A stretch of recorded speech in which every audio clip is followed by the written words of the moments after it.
Hello bachcho, let's read the question first. And question states that 1 gram of ice at 0 degree Celsius is mixed with 1 gram of steam at 100 degree Celsius. After thermal equilibrium is reached, what is the temperature of the mixture? So students, सबसे पहले हमको समझना होगा की concept क्या use हो रहा है इसमें. की कंसेप्ट इज कैलोरीमेट्री. की कंसेप्ट इज कैलोरीमेट्री.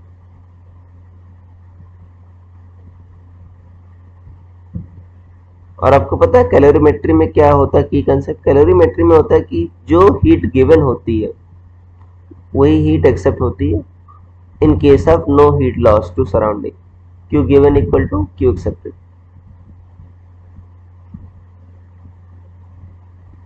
अब हीट देगा कौन? जो बॉडी हाई टेम्परेचर पर होगी, फॉर एग्जांपल इस केस में स्टीम है. और हीट लेगा कौन? जो बॉडी लोअर टेम्परेचर पर होगी, इस केस में वो आइस है. अब आइस का जो मैक्सिमम टेम्परेचर कितना आ सकता है आपका?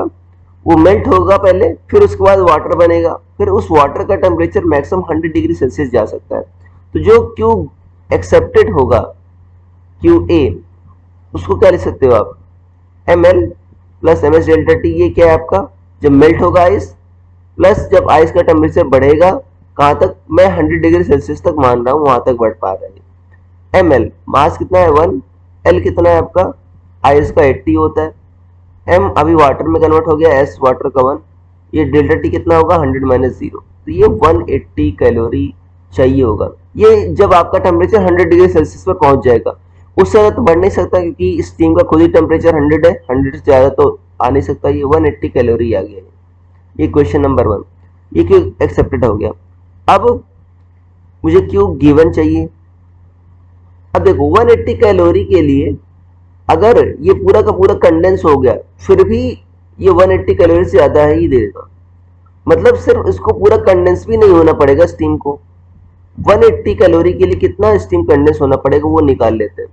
180 equal to m into L कितना है? 540. तो m कितना आ जाएगा? 180 बाई 540. ये 1/3 ग्राम. जब 1/3 ग्राम आपका स्टीम कंडेंस हो जाएगा, अभी स्टीम का टेम्परेचर डिक्रीज नहीं हुआ है, स्टीम का टेम्परेचर 100 ही है. जब 1/3 ग्राम कंडेंस हो जाएगा, उतना ही आपको 180 कैलोरी हीट दे देगा. मतलब पूरा का पूरा स्टीम ही कंडेंस नहीं हो पाएगा, तो स्टीम का जो टेम्परेचर है वो भी डिक्रीज नहीं होगा. मतलब फाइनल जो मिक्सचर का टेम्परेचर है वो आपका 100 ही रहेगा. दोनों जो आपके आइस है वो भी मेल्ट होगा. मेल्ट होकर वो भी कितने में आ गया? 180 डिग्री का 100 का वाटर बन गया. और फाइनली आपका जो स्टीम था उसका कुछ पार्ट ही कंडेंस हुआ, पूरा पूरा पार्ट कंडेंस भी नहीं हुआ, तो भी फाइनली कहाँ पर आ गया? 100 पर आ गया. तो फाइनल जो मिक्सचर का टेम्परेचर होगा वो 100 डिग्री सेल्सियस होगा. So I hope you understood it well. Best of luck.